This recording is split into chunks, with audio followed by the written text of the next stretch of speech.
Hello and welcome back to Beamer Tom, and today we're going to be taking a look at the 2019 BMW M4 competition, so stay tuned for this video.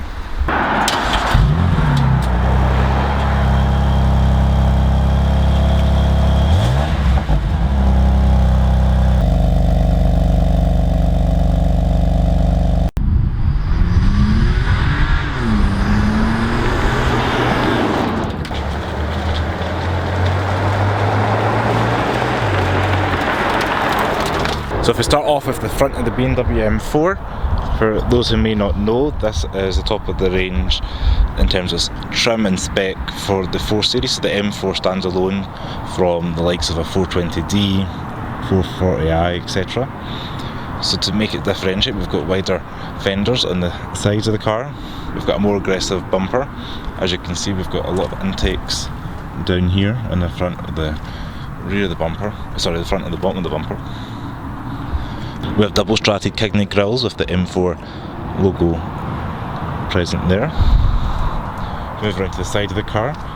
This is where things get interesting. So we've got the air blades in the side of the fender. We've got M4 marked again into there, and we've got the competition alloy wheels, which these are 20-inch. So these wheels are very aggressively designed, as you can see, and they're diamond cut, which is nice. Move along the side of the car, we've got a nice strong character line onto the rear haunches, and again we've got these massive brakes in the rear along with the crazy big alloy wheels. Moving into the rear of the car, this being the LCI, we've got the updated tail lights. We've got quad exhaust at the rear of the M4 and the R wheel, which is nice to see in this day and age. A big boot. As you can see, it's enough for many things.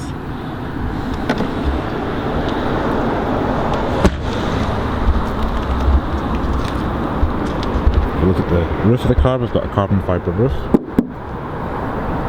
which is there for lightness and rigidity. The only downside is you can't get a sunroof if you get the carbon fibre roof, but it does make the car look pretty mean if I step back, especially from this angle. I think the car looks really good in this angle. We'll take a step inside the car. We've got, kind of state the obvious here, being the coupe, we've got the 2 doors. The door opens nice and wide, and the main reason for that is to allow people easy access into the rear. And as you can see, we've got nice red leather seats. We've got the M Sport stitching on the seat belt. We've got speakers on the side of the door panel here. We've got nice trim and again high quality material all throughout. We do actually have a child seat isofix there. You can lift that up and slide your baby seats in if you want to take your kids on a M4 ride. Also got seats that you can put your hand through. So we'll jump into the driver's seat. That's where the action is. The car lights up and we've got a red start stop button.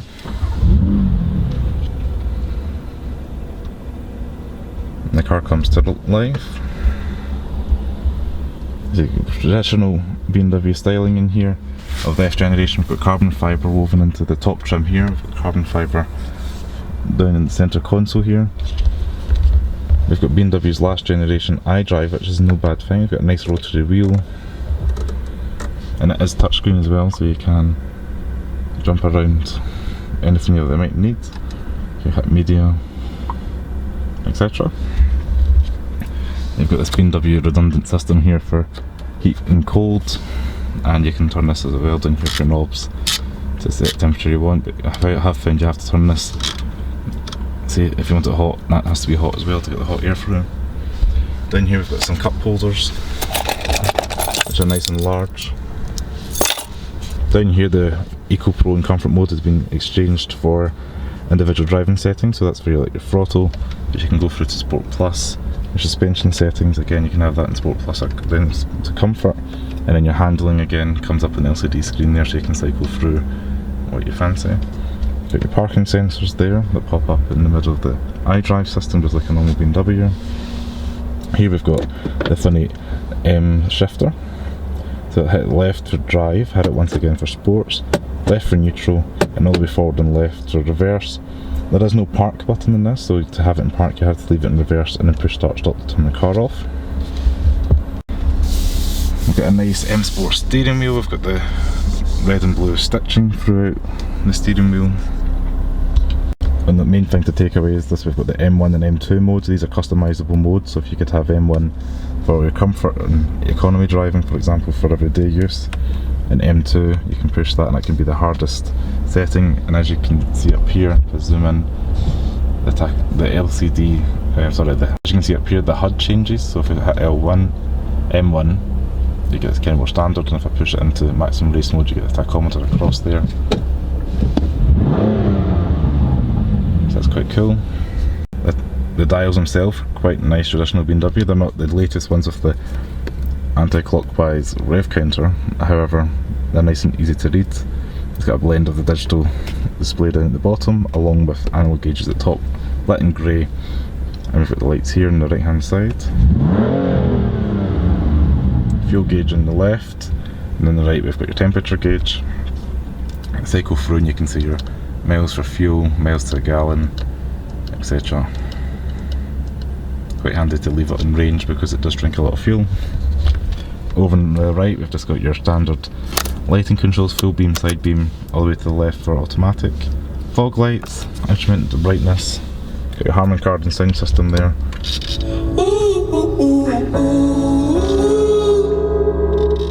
Which is a nice option. Door panels, nice blend of plastic and leather, nice stitching. I do like the contrast between the red and the black. We've got a nice softly damp glove box lined with the fuzzy stuff. I've also got limited edition orange twirl, which is nice to see. The seats themselves are very supportive and firm. Got nice bolstering on the side, everything is adjustable, and I do like the fact they've got wee cutouts there.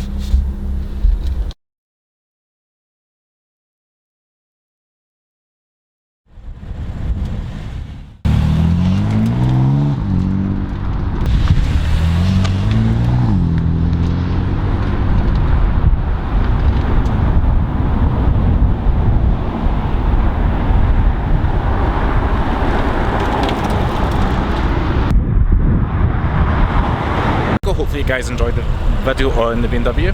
If you liked it, please give it a thumbs up.